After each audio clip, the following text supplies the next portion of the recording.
never make it this far. They hated, they never believe me. Yeah, I would never drop the ball. I know I make it look easy. The Empire Strikes Back. What's up, guys? Benny Johnson here. 18 months ago, I moved my family to the state of Florida to escape communist rat-filled hellhole that is Washington, D.C. after my house was nearly burned down when D.C. defunded their police. Anyway, glad I live here now. I moved to Florida to protect my family, my business, and to rid my life of wokeness. Unfortunately, right down the road from me is a company called Disney. They have a big land called Disney World. That area is woke as hell. Ron DeSantis has fought that corporation in this state. Ron DeSantis was in Orlando. We asked the governor's office if we could tag along, ask him a couple questions, maybe, you know, go to a gas station with him. So we are here waiting for the end of the event. Inside, Ron DeSantis answering the final questions about BTFOing Disney. And then we will hop into the motorcade, ask some questions. We're gonna go to a convenience store, get some snacks.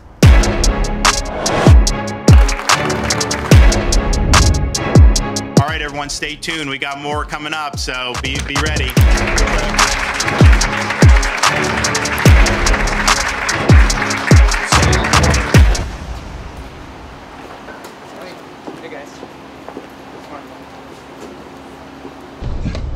How you guys doing? A lot of important stuff going on. Yeah. Governor, how's it going? well done. Good to see you. The Empire Strikes Back. I wanted to ask about Star Wars. Based on what Disney has done to Star Wars, I think you have a lot of fans in the Star Wars community for someone to strike back at Disney. They've destroyed, like, one of the greatest pieces of cinematic history. Do you watch Star Wars? You know, I really don't, but I know the story of it, and really I know that there's been a lot of creative pushback for a lot of the things that they've been doing over the last 4 or 5 years, 6 years. So it's unfortunate that that's happened, but the reality is I definitely think they've done more to hurt their own brand than anything we've done in Florida. It's not true. That's impossible. Marvel, the MCU, She-Hulk. These are like disasters. Well, there's the one thing with, and I don't know, but I think my wife took our 6-year-old, and it was like some scene, and you had this stuff like within, like, you know, 15 minutes, and like the parents are just like they don't want that. So before an event like that, because you're not only up against the press in the room, which there's like 50, 60 press in the room, you're up against the biggest media corporation in the world, arguably, with Disney. How do you get hyped up? Do you drink a Rockstar? Do you listen? Do you have like a playlist? How do you get hyped up? Where'd the adrenaline come from? Just do a cup of coffee in the morning, maybe a cup of coffee before I get on the plane. That's good enough for me. Yeah, you know, it's but I think a lot of it is just, yes, their corporate press is against you. Yes, obviously this is a big company, but you know, the people are with us on this. Yeah. What's happened with Disney is when you have your own government, you never have accountability. It's human nature. They became very arrogant about do whatever they thought that they wanted to do. They thought they had a right to just do it. And so those firefighters that were there, people just want, when you're willing to stand up for the right things when it's not necessarily the easiest thing to do, that's when people really appreciate it. Because, you know, anyone can get ahead of things when everyone agrees or it's really popular, but when you're facing some brushback and yet you just stand in there and fight for them, they really appreciate that. Do you think that Walt Disney's like rolling over in his grave, like looking at his legacy company? Well, yeah, I know. I definitely don't think this is something that he envisioned. I mean, this was he wanted a very family-friendly company, and it's interesting if you look at the history of Disney. They chose Central Florida. One of the places they were looking at was St. Louis, and working with, actually, ironically, Anheuser-Busch with their wokeness now. But at the time, they wanted to do, and so the Anheuser-Busch company was like, well, you know, if you do it in St. Louis, you know, we want our beer in your theme parks. And Walt's like, no, we're family friendly. We're not going to have beer. So that was one of the reasons why they ended up choosing Florida over St. Louis. So it's just, you know, he was so invested in making it good for the family. But look, we're a family friendly state. We're proud of that, and we're going to continue to do it. Bud Light, got to get your take on the boycott. So you just brought up Anheuser-Busch. Bud Light's getting hit as hard as I've ever seen it. Why would you want to drink Bud Light? I mean, like, honestly, that's like them rubbing our faces in it. And it's like these companies that do this, if they never have any response, they're just going to keep doing it. So if you as a consumer are like, yeah, they're basically, and I mean, it's such a fraud with what they're doing with that. Like, yeah, they're doing that, but I'm just going to keep drinking it anyways. Well, then they're just going to keep doing it. So I think we have power as consumers to make our voice heard, and not on every company, because sometimes conservative consumers aren't going to make a dent in some companies. This one is one, if you don't have conservative beer drinkers, you're going to feel that. And so, you know, I think it's a righteous thing. You know, some of these controversies, they come up and people can kind of just say, oh, well, it's kind of a one-off. Yeah, it was stupid to do. But it's part of a larger thing where corporate America is trying to change our country, trying to change policy, trying to change culture.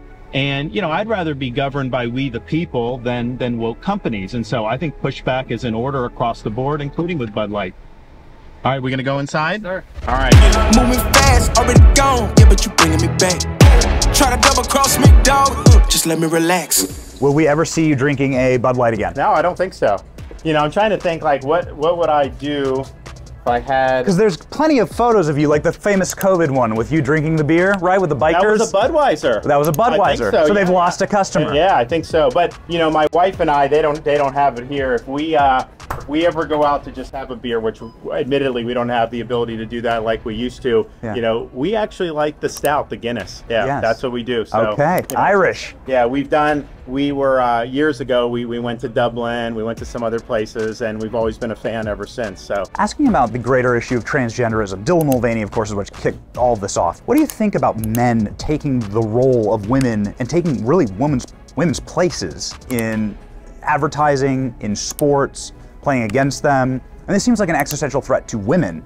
And it's a total fraud. as fathers of daughters. You have a swimmer that competes on the men's team for 3 years at Penn, and then switches to the women's team and then wins the 500-yard freestyle national championship for women, when you're a mediocre male swimmer and now you win the women's. And so you had a second place finisher. She was actually from Sarasota. She should have been the national champion. I did a proclamation from our office saying she was the best woman swimmer in 500 yard, because she was. And so some of this is, yes, it's taking away opportunities in athletics and some other stuff, and that's really, really important. But I think there's also just the issue of, are we going to be a society based on truth, or are we going to be a society based on deceit? And if you take a man and they dress up as a woman and you tell me I have to accept that they're a woman, then you're asking me to be complicit in a lie. And I just refuse to do that. So we've got to tell the truth. I think, you know, the truth will set you free. And let's just be honest about what's going on here. That swimmer was not the best women's 500-yard champion. Okay, the number 2 one was the best women. So that's just the bottom line. But you know, I've got 6-year-old daughter, 5-year-old son, 3-year-old daughter. The 3-year-old just started t-ball. She's whacking the ball. Yeah. They're good athletes. They like to do different things. So you want to have opportunities. And we got on this very early in Florida. We did this a couple years ago where we did the women's sports protection. So that's been the law here for several years now. I needed a vision, I needed ambition, I needed a mission to beat a submission with no intermission. I see the collision, the crash and the distance, they coming off track, no. So in New York, they banned big gulps. I know. And if they did federal currency, if they did FedCoin, then they'd be able to limit like purchases of like a big gulp, I right? mentioned at the press conference, this central bank digital currency, we're banning it in Florida. Now the corporate press is having an absolute spasm over this because, oh, it doesn't exist yet, all this other stuff, which is true. They haven't done it, but Biden's studying it. And what they want to do is they want to have that be kind of the, they want to get rid of crypto, all that stuff. This will be a digital dollar. Then they want to go to a cashless society. Once they're in a cashless society, then they have oversight and could change or prevent you from spending your money the way you want. It'd be like a social credit system. The media's like, oh, there's no plan to do that. They wouldn't be allowed to do that. I'm like, when has that ever stopped them? If you think that they could say, because of climate change, you can only fill up your car once or twice a week, and then the payments wouldn't go through, they absolutely would do that. And I think they found with COVID, they got away with a lot during COVID, and I think they could get away more. If Congress ever authorized it, that would trump our state law, but I don't think Congress would authorize it. I think we could stop it.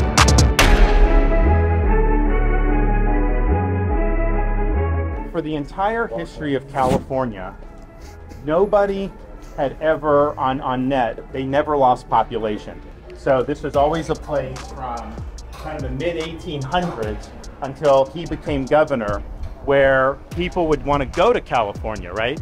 And since he's been governor, they've lost population. And if you think about it, it's like you gotta understand why someone would move from Minnesota to Florida for better weather, maybe Northeast. Leaving Southern California to come to Florida, as much as I love Florida, it isn't because of the weather, because they got the best weather in the world. They have so much stuff to offer there.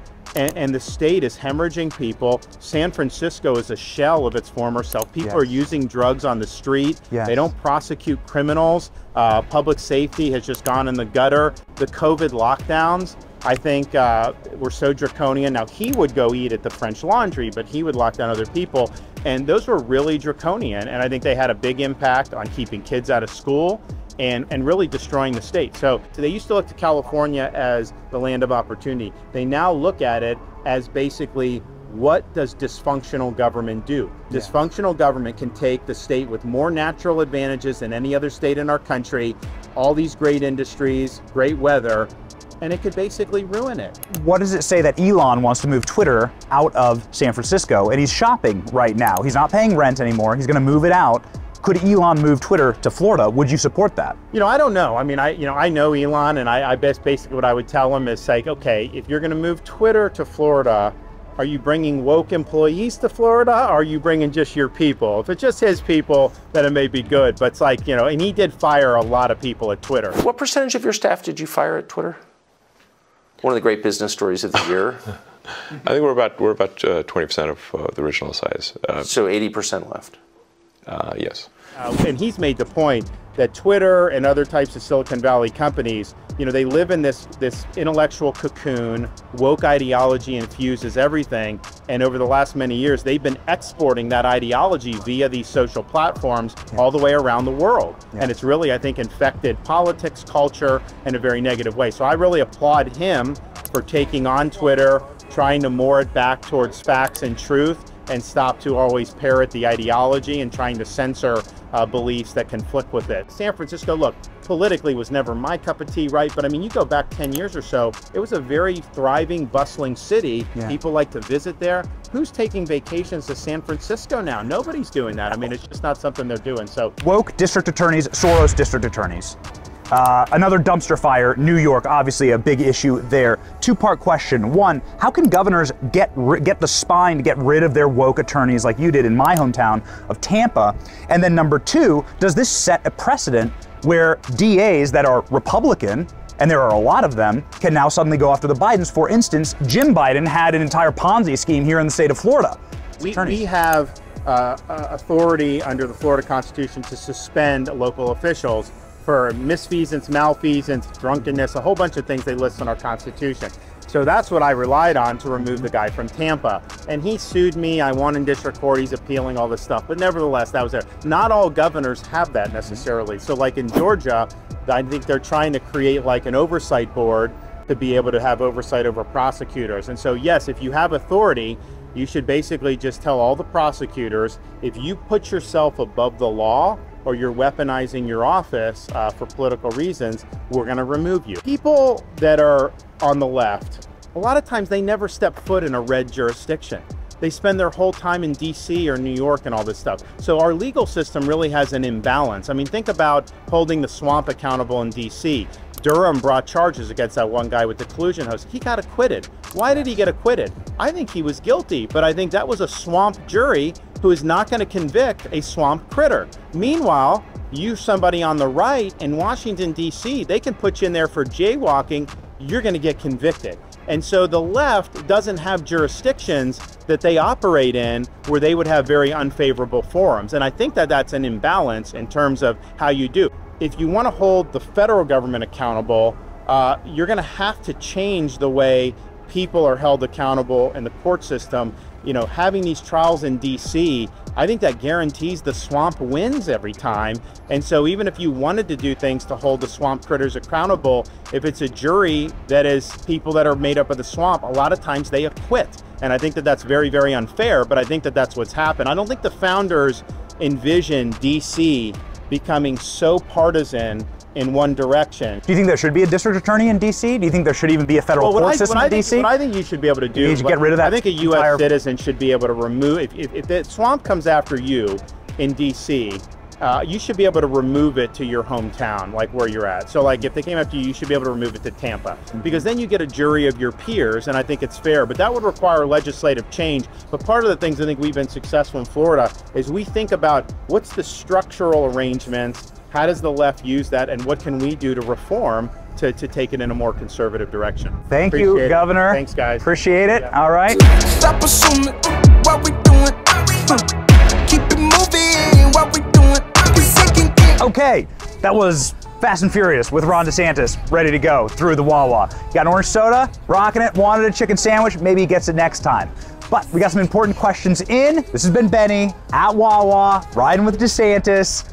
BTFO Disney, sayonara.